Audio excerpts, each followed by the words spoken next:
नमस्कार, हम प्रतिमा चौधरी। दोपहर 3 बजे के भोजपुरी समाचार में स्वागत बा। सबसे पहले प्रमुख समाचार।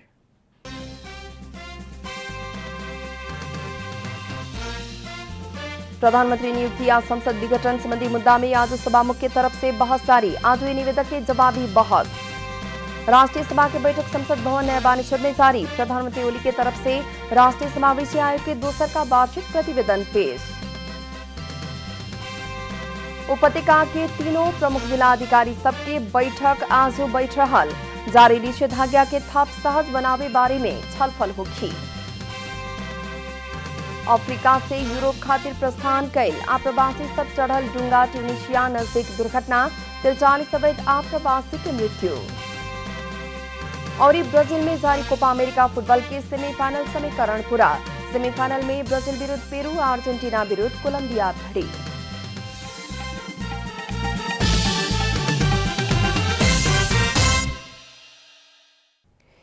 आप पूरा समाचार।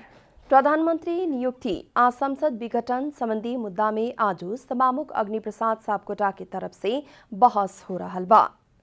सभामुख के तरफ से वरिष्ठ अधिवक्ता सब श्याम प्रसाद खरेल, लव कुमार मैनाली, उपेंद्र केसरी न्यूपाने आ अधिवक्ता सब मेघराज पोखरेल और श्रीकृष्ण सुवेदी बहस कर रहल बानी। बहस खातिर 2 घंटा समय तय कल गेल बा। टी ब्रेक से पहले सभामुख के तरफ से बहस हो रहा के आज हुए निवेदक के जवाबी बहस शुरू होगी। निवेदक से राष्ट्रपति के कार्यालय प्रधानमंत्री आ सभामुख के विपक्षी बनावला पर भी संसद विघटन आ प्रधानमंत्री नियुक्ति में सभामुख के अलग मत रहल कारण जल्दी बहस भइल हा। इससे पहले राष्ट्रपति आ प्रधानमंत्री के तरफ से सरकारी आ निजी कर के 32 सने कानून व्यवसायी से 14 घंटा बहस कैल गेल रहे। बहस बीतल साल 9 गते से शुरू भइल हा। शुरू में निवेदक पक्ष के 36 कानून व्यवसायी से 12 घंटा बहस कैल गेल रहे। जवाबी बहस खातिर 3 घंटा के समय दिहल गेल बा। जवाबी बहस आज हुए उड़ाए के संभावना कमी बाटे। निवेदक के तरफ से वरिष्ठ अधिवक्ता सब रमन कुमार श्रेष्ठ, बद्री बहादुर कार्की, हरिहर दाहाल आ शंभू थापा जवाबी बहस कर रहल बानी। बहस होरेला बाद सोमवार के एमिकस क्यूरी के तरफ से 2 घंटा राय रखला संग ही मुद्दा के फैसला आबे के अनुमान कैल गेल बाटे।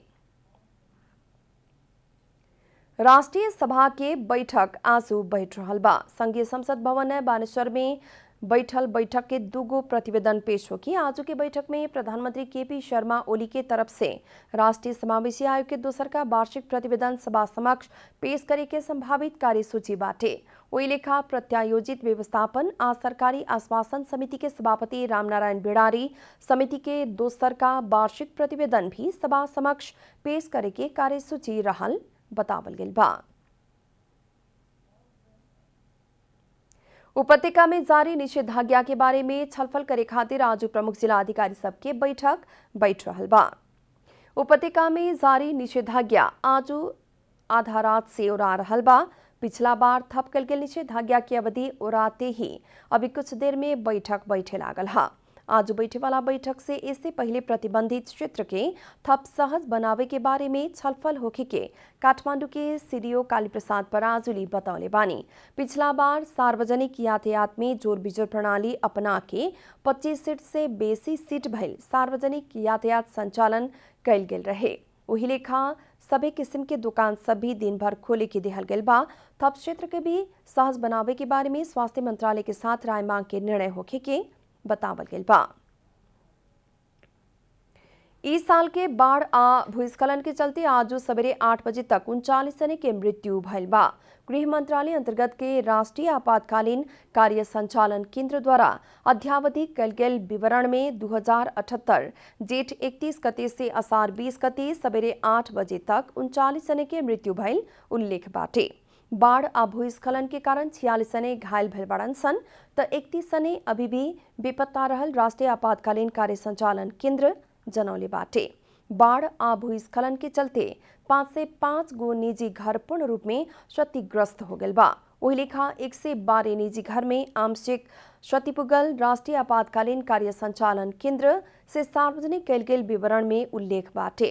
वही लेखा 9 गो विद्यालय 22 को झुलुङ्गे पुल, 14 को हाइड्रो पावर, 7 को मोटरेबल काठ के पुल आ 2 को बैंक वित्तीय संस्था के भी बाढ़ आ भूस्खलन से नुकसानी पुगल बा।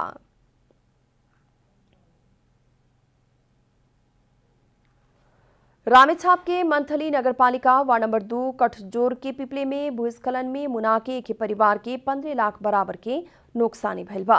3 दिन से पड़ रहा लगातार के बरखा के चलते एक बहादुर मगर के घर भसकला बाद मुना के गाय, गोरु आ बाछी सहित 4 गो चौपाया के मृत्यु होके के साथ ही एगो गोरु घायल भइल बा तो घर भसक के पूर्ण रूप में नुकसानी भइल बा। घर के ऊपरला तल्ला में लोग रहे वाला भूतल्ला में गाय वस्तु बांधल जात रहे। घर भसकला बाद घर भीतरे रहल अन्न लत्ता कपड़ा के साथ ही भड़िया बर्तन भी मुना के नष्ट हो गए बा। एउटा दुईटा ब्याउनी एउटा गोरु एउटा सानो बाछो गर्दाखेरि मेरो 5 वटा 1.5 लाख भन्दा अझ बढी होला सर, कममा पाइन्न। अब घरको क्षति भनेको सर अब 10 लाख भन्दा कममा घर बन्दैन। घर भसकला बाद अनुपात सभी मुना के अपना सबके पास तत्काले खाए के कौनो सामान भी ना भइल पीड़ित एक बहादुर मगर बतौले बानी। पीड़ित परिवार के वार्ड के तरफ से हो सके वाला सहयोग तत्काले करे के वार्ड कार्यालय जनौले बाटे। वार्डको क्षमता अनुसार तकसम्म राम्रै व्यवस्था गर्छौँ प्याकेटको हिसाबमा। अब भोलि बोलाएर वार्डबाट हामीले सिफारिस दिने ठाउँमा दिन्छौँ। वार्डबाट पनि व्यक्तिगत वार्ड अन्तर्गत पनि हामी राहत दिन्छौँ अनि सम्बन्धित निकायमा पनि लेखेर पठाउँछौँ। हामीले गर्ने भ्याएसम्म वार्डले दिन सक्नेसम्म नेपाल सरकारले हामीलाई जति दिएको छ नि यो विपद व्यवस्थापनलाई यो गर्नु भन्दा त्यही अनुसार हामी यहाँ जान्छौँ। घर भसकला बाद मुना के पशु चौपाया के मृत्यु भइला पर भी लोग सब काम खातिर घर बाहर रहल कारण मानवीय क्षति नइखे भइल स्थानीय के कहना बाटे। भोजपुरी समाचार में आप छोट विश्राम।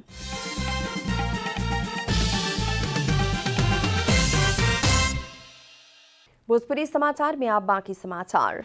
लगातार के बरखा के कारण झापा के 35 को घर डुबान में पड़ल बा। बिरिंग में नदी में आयल बाढ़ के चलते झापा गांवपालिका वार्ड नंबर 5 खैरबारी के 20 को घर डुबान में पड़ल बा। बिरिंग के बाढ़ से नदी किनार के बांध भी फुटाए के क्रम जारी बाटे। खैरबारी आसपास के गांव उच्च जोखिम में पड़ल रेड क्रॉस झापा के सभापति लोकराज ढकाल जानकारी देहनी। बाढ़ के कारण जिला के दक्षिण क्षेत्र के ज्यादातर बस्ती आ जमीन जलमग्न भइल बा। उही लेखा कंकाई नदी आ बनियानी नदी के बाढ़ से गौरीगंज गांवपालिका 1 आमडांगी के 15 को घर डुबान में पड़ल बा।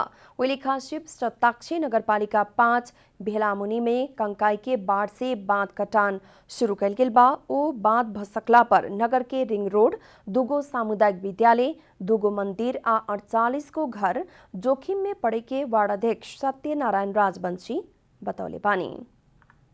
निरंतर के बरखा के चलते भद्रपुर नगरपालिका क्षेत्र के ज्यादातर सड़क आ बस्ती डुबान में पड़ल बा। पानी के निकास ना भइला से अधिकांश बस्ती आ सड़क डुबान में पड़ल बाटे।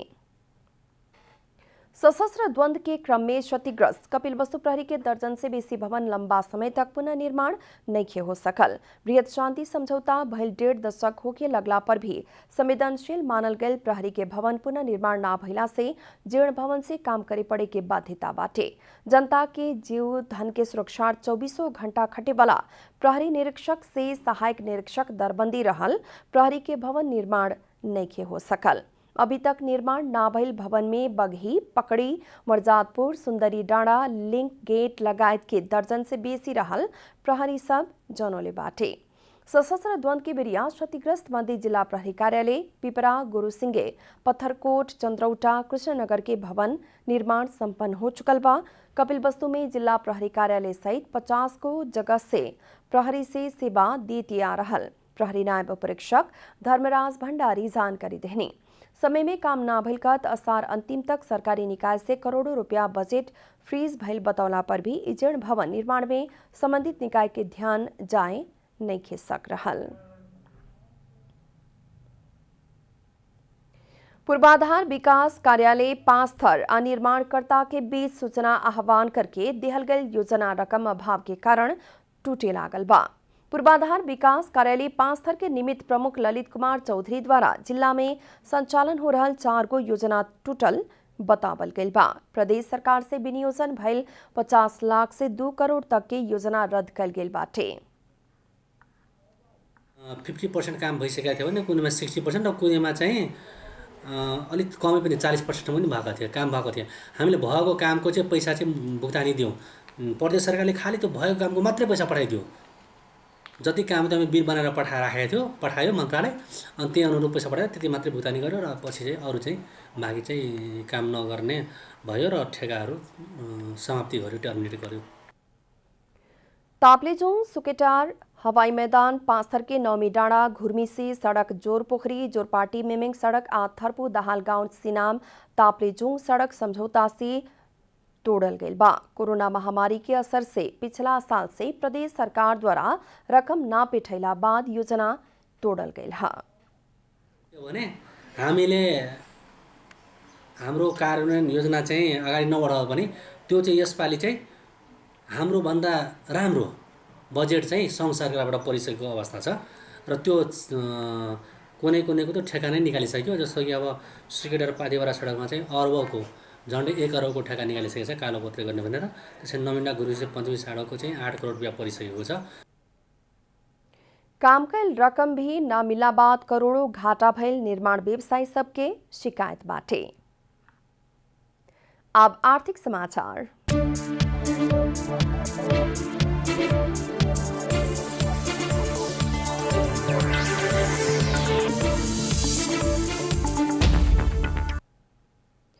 आज सोना के भाव तोला में 200 रुपया से बढ़ल बा। बाजार में छापा वाला सोना प्रति तोला 91,500 रुपया में कारोबार हो रहल नेपाल सुन चांदी व्यवसायी महासंघ जनौले बा।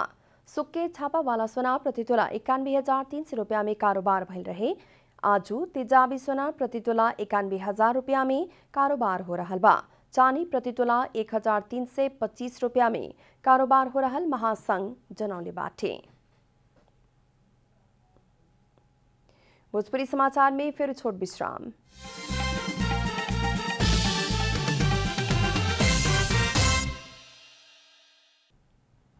अफ्रीका से यूरोप खातिर प्रस्थान कैल आप्रवासी सब चढ़ल डेंगी ट्यूनिशिया नजदीक दुर्घटना भइल बा। लीबिया के जुबारा बंदरगाह से छुटल डेंगी भूमध्य सागर पार करे के क्रम में ट्यूनिशिया के जार्जिस के नजदीक डुबला बाद 43 जने अवैध आप्रवासी के मृत्यु भइल है। 127 जने आप्रवासी चढ़ल ओ डेंगी डुबला बाद 84 जने के उद्धार कल गेल बा। मृत्यु होखेवाला में ज्यादातर महिला आ लइका लइकी सब बाड़न सन। डेंगी में लीबिया, सूडान, बांग्लादेश, इजिप्ट आ इरिट्रिया के नागरिक सब सवार रहल बूझल गेल बा। इंजन में आयल खराबी के चलते दुर्घटना भइल अनुमान कल गेल बा। घटना के बारे में अनुसंधान हो रहल बा। जापान में भारी बरखा संगी गईल भूस्खलन के चलते 20 जने बेपत्ता भइल बाड़न सन। जापान के मध्य क्षेत्र स्थित अतामी शहर में भीषण बरखा के बाद भूस्खलन गईल है। भारी बरखा के बाद पाक सहित के भूस्खलन शहर होखत समुद्र तरफ गईल बीबीसी जनौले बा। अभी तक 2 जने के शव भेटाइल स्थानीय अधिकारी के उद्धृत करत अंतर्राष्ट्रीय संचार माध्यम जनौले बाटे। जुलाई के पहिल का 3 दिन में अतामी शहर में भीषण बरखा भइल बा। उइलेखा सीमावर्ती कानागवा क्षेत्र के मौसम भी ओइसने बाटे। जापान में भूस्खलन के घटना सामान्य भइला पर भी भीषण बरखा आ गंभीर किस्म के विपद सब खातिर विश्वव्यापी रूप में हो रहल तापमान वृद्धि कारक रहल कहत चिंता बढ़ल बाटे। आप खेलकूद समाचार।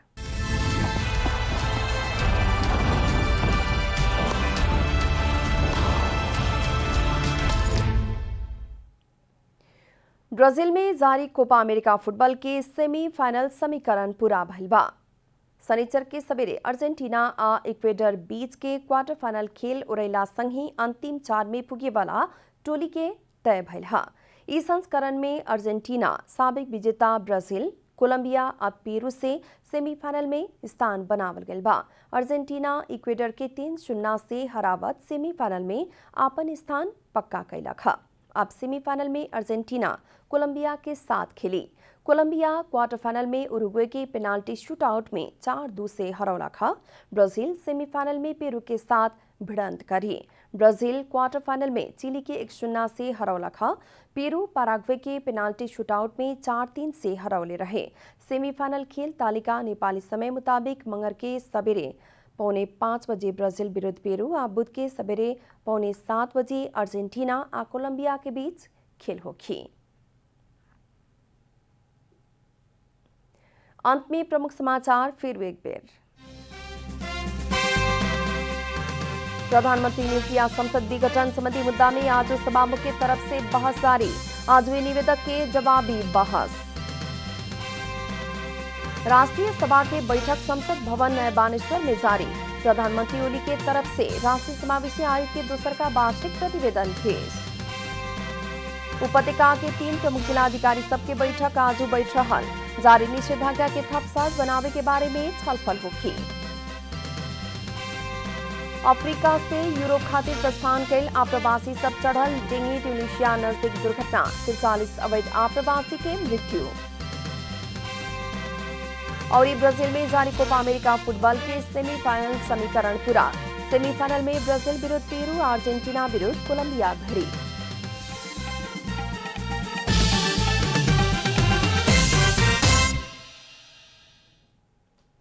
भोजपुरी समाचार अभी खातिर इतना ही। जनता द्वारा जनता खातिर प्रसारित जनता टेलीविजन के कार्यक्रम सब यूट्यूब, ट्विटर, फेसबुक का हमने के वेबसाइट जनतासमाचार.com में भी पढ़ आ देख सकतानी लोग।